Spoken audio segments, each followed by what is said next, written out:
Assalamualaikum warahmatullahi wabarakatuh.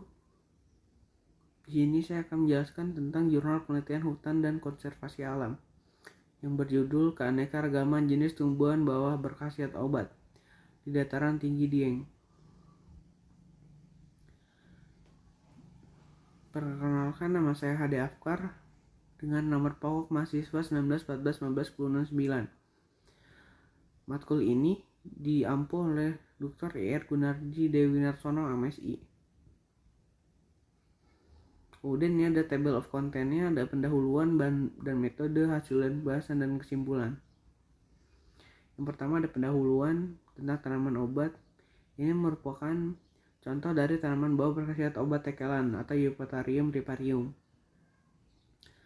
Kemudian ada latar belakang penelitian ini, informasi tentang tumbuhan obat dataran tinggi Dieng yang belum dilaporkan. Kemudian prospek tanaman obat. Tanaman obat mempunyai hubungan yang erat dengan masyarakat sebagai sumber mata pencarian maupun pendapatan petani sekitar hutan. Sebagai peluang menjadikan banyak pilihan usaha tani mulai dari pras sampai pasca budidaya. Tujuan penelitian ini untuk memperoleh informasi tentang keanekaragaman tumbuhan obat yang ada di dataran tinggi Dieng. Yang kedua ada bahan dan metode. Bahan penelitian ini adalah semua jenis tumbuhan bawah berkhasiat obat dan tumbuhan bawah lainnya yang ada di Dieng. Kemudian penelitian ini menggunakan metode analisis vegetasi. Yang pertama ada peletakan plot. Plot berukuran 1 meter x 1 meter diletakkan sebanyak 100 petak. Kemudian pencatatan nama tumbuhan dan jumlah satuan individu. Selanjutnya ada herbarium dan dokumentasi untuk mempermudah identifikasi tanaman obat di Dieng ini. Kemudian ada metode analisis deskriptif dan kualitatif. Deskriptif metode yang menggambarkan dan menjabarkan temuan di lapangan, dan kualitatif adalah metode untuk menyelidiki objek yang tidak dapat diukur dengan angka-angka.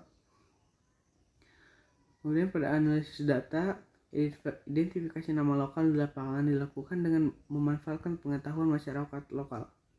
Kemudian untuk identifikasi nama ilmiahnya dilakukan dengan menggunakan herbarium, foto, dan mengacu pada pustaka. Nah, selanjutnya ada indikator penelitian. Untuk H lebih besar sama dengan 3 menunjukkan keanekaragaman jenis yang tinggi pada suatu kawasan. Untuk 1 lebih kecil sama dengan H atau H lebih kecil sama dengan 3 menunjukkan keanekaragaman jenis yang sedang pada suatu kawasan. Untuk H lebih kecil sama dengan 1 menunjukkan keanekaragaman jenis yang rendah pada suatu kawasan. Nah, semakin besar nilai H menunjukkan semakin tinggi keanekaragaman jenis. Kemudian hasil pembahasan keanekaragaman jenis tumbuhan obat. Bisa dilihat sini, ini adalah tekelan atau Riparium, merupakan tumbuhan obat yang daunnya mempunyai khasiat sebagai peluru air seni. Selanjutnya ada sembung pepper atau Balsamifera, merupakan jenis berkhasiat sebagai obat afrodisiaka, yaitu mempunyai khasiat menambah atau meningkatkan gairah seksual. Selanjutnya ada Pranajiwa atau Eustresta Holzfildi Lech, yaitu jenis ini mempunyai indeks keanekaragaman jenis dan INP yang kecil dan sangat banyak dicari orang. Ini merupakan tanaman langka juga ya. Kemudian ada sembung kayu atau Alyxia remwarditi, jenis tumbuhan obat langka dan terancam punah juga ini, yang ada di kawasan tinggi dia. Selanjutnya adalah program yang dibutuhkan untuk pengembangan tanaman obat. Yang pertama ada penetapan wilayahnya, yang kedua ada peningkatan produksi, yang ketiga ada peningkatan kompetensi sumber daya manusianya, yang keempat ada pengembangan infrastrukturnya, yang terakhir ada pembentukan database tanaman obat.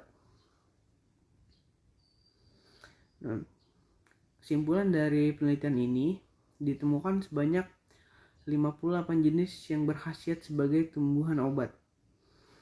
Yang keduanya ada tumbuhan obat yang memiliki indeks keanekaragaman jenis paling tinggi adalah tekelan atau Eupatorium riparium. Kemudian yang ketiga ada tumbuhan obat yang memiliki indeks keanekaragaman jenis rendah adalah Pakis urang atau Diopteris pterides Ram. Oke, terima kasih. Semoga bermanfaat. Assalamualaikum warahmatullahi wabarakatuh.